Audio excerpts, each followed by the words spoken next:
Welcome to our study of the book of Romans. Today, we will introduce what some regard as the Apostle Paul's finest theological treatise, Romans. The Apostle Paul wrote about half the books of the New Testament.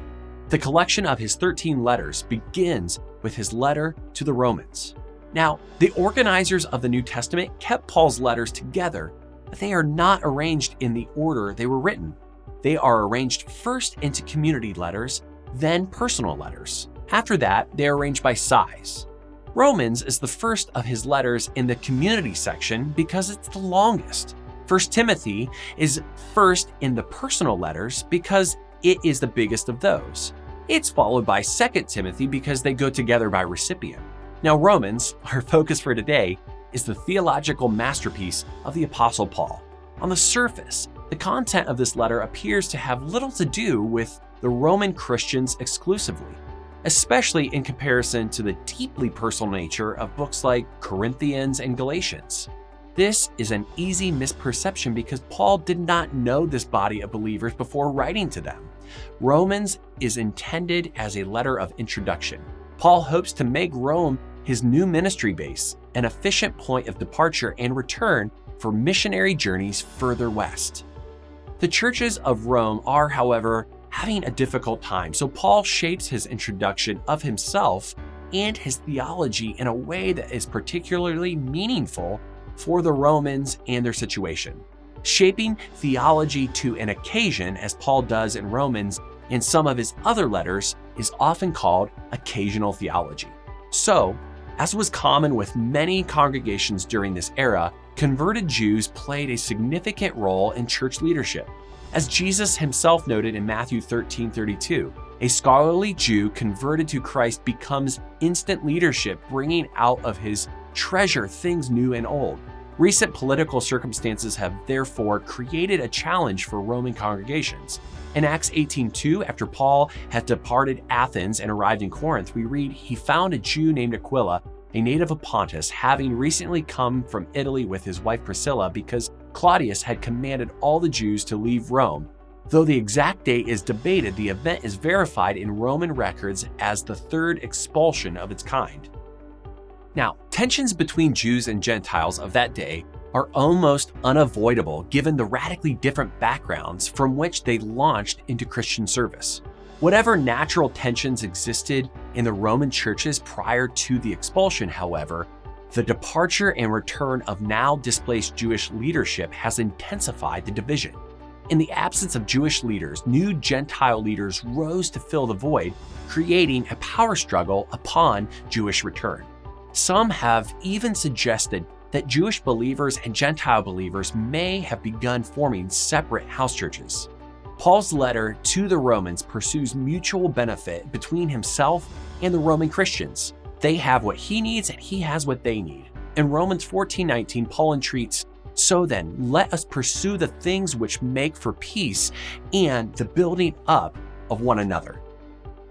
Paul begins his occasional theology in Romans by introducing his key themes. He says of the gospel in Romans 1:16-17, "It is the power of God for salvation to everyone who believes, to the Jew first and also to the Greek. For in it the righteousness of God is revealed from faith to faith, as it is written, 'But the righteous man shall live by faith.'" Thus, as we read Romans, we need to focus on how Paul develops the theme of righteousness, which is justification, as well as salvation, faith, and Jewish-Greek relationships. The foundation for understanding all of these ideas is to understand the human problem. The wrath of God is revealed from heaven against all ungodliness and unrighteousness of men. This state classifies the whole human race, even the self-righteous. In the parable of the tax collector and the Pharisee, we meet two men praying in the temple. In Luke 18:11-12, the Pharisee recommends himself to God, praying, "God, I thank you that I am not like other people, swindlers, unjust, adulterers, or even like this tax collector. I fast twice a week. I give tithes of all that I possess." The tax collector, however, will not even lift up his eyes to heaven. He beats on his chest in contrition and says, "God, be merciful to me, the sinner." Jesus tells us that the tax collector alone went home justified. Justified means that regardless of what you have done in the past, God has declared you righteous as if you had never sinned at all. On the great day of judgment, when God reviews the book of your life, he reads an abridged copy with the pages of your many sins cut out. That is being justified, declared righteous in the eyes of God, the supreme judge. Now, it is important to notice that there are many powerful theological metaphors for salvation, including using the word salvation to describe the change in our relationship with God. Because of sin, our relationship with the Holy Creator has been fractured. The full restoration of that relationship, which changes our eternal fate for the good, is described in the New Testament with many word pictures, words that conjure powerful images drawn from ancient societies. Some word pictures are from the world of finance, like forgiveness. Others are from legal or court structures, like righteousness, justification, or even covenant, which blends the religious with the legal.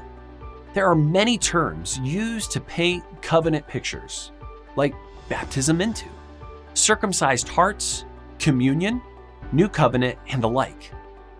Temple vocabulary dominated the ancient world, being drawn upon for things like sanctification and holiness, and humanity as image of God. We also see people as a temple or living stones or even living sacrifices. We also apply terms to our relationship change with God like atonement, expiation, and propitiation. We might note the idea of man as vessel or receptacle for the Holy Spirit seen and poured out or filled with, which are common in Acts. Some images rise out of family relations, like Old Testament redemption in the kinsman redeemer, or pictures like adoption or sonship, or even the bride of Christ, family and brotherhood. We have images from the slave system of the New Testament redemption, or even politics such as nationhood, people of God, citizenship, and kingdom. We find war pictures in terms like gospel as well as salvation and deliverance. We find even biology in terms of regeneration or born again or even body of Christ. Many of these terms are multiple connections, like peace, which touches upon principles of war, family, covenant, and temple sacrifice. Believe it or not, there are more pictures and more categories, but these are sufficient to set the context for reading Paul's chosen themes in Romans: faith, salvation, righteousness, and justification.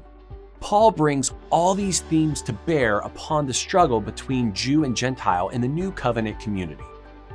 Now, as a letter, Romans has customary letter elements, from greetings and prayers to personal messages to mentioning mutual acquaintances and giving culturally expected goodbyes.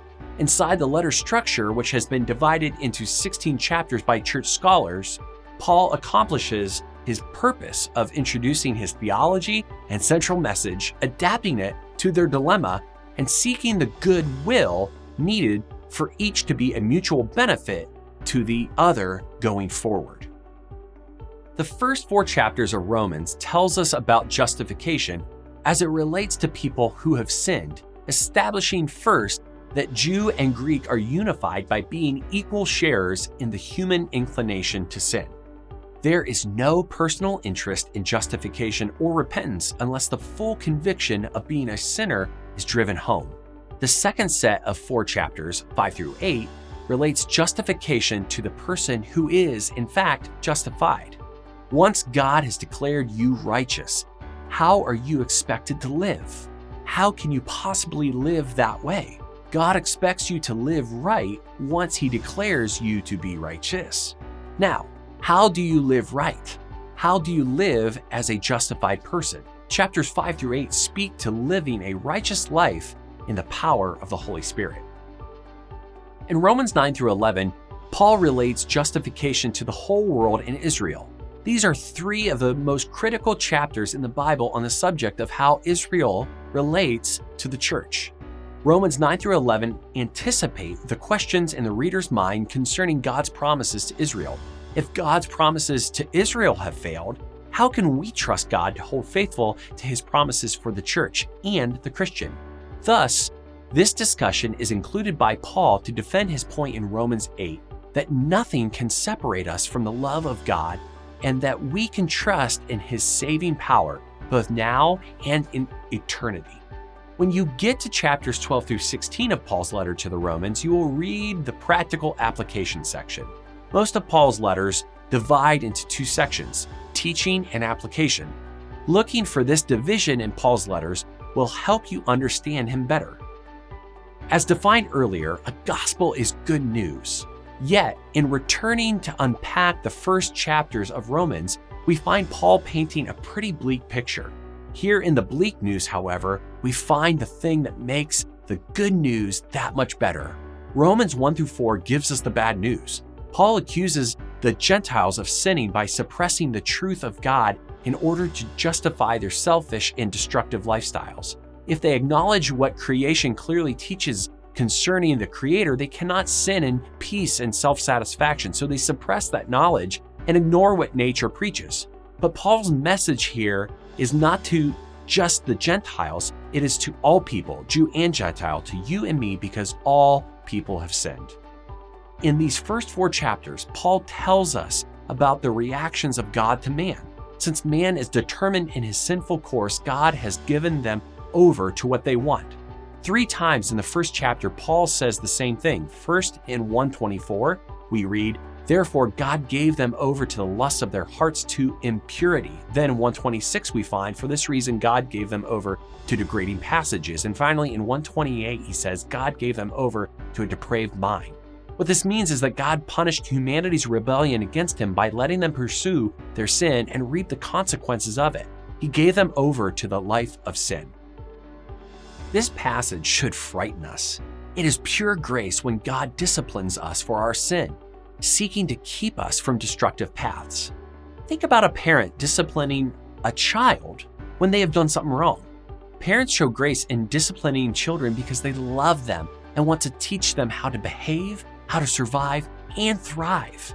If people do not heed God's warning and override that grace long enough, God may remove his gracious interference and allow us to barrel unhindered down that deadly road right into the full weight of the consequences for our actions.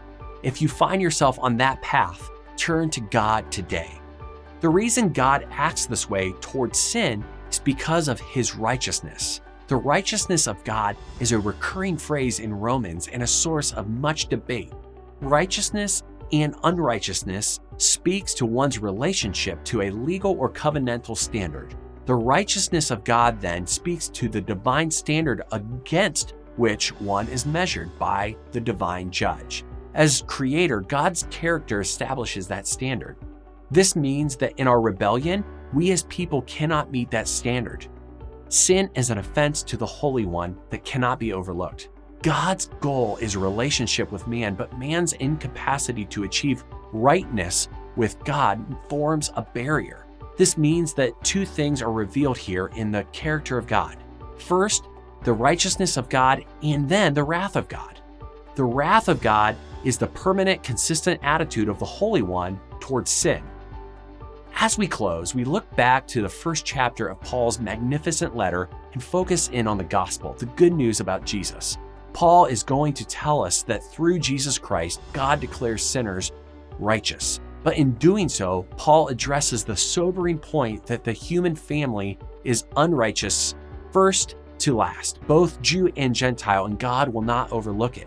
Romans 1:18 says, "The wrath of God is revealed from heaven against all ungodliness and unrighteousness of men."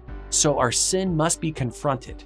If God's desire for relationship with his creatures is to be met, the barrier that sin forms between God and man must be overcome. Thus, the righteousness of God becomes also the means or mechanism by which God, through Christ, satisfies divine justice and declares some people righteous. God judges because he must. God saves because he loves. As you study Paul's letter to the Romans, ask God to help you understand these beautiful truths. Ask that he may reveal where there is sin in your life. Ask that you might experience the love and grace and mercy behind the salvation that he provided through Jesus Christ. Pray to this end.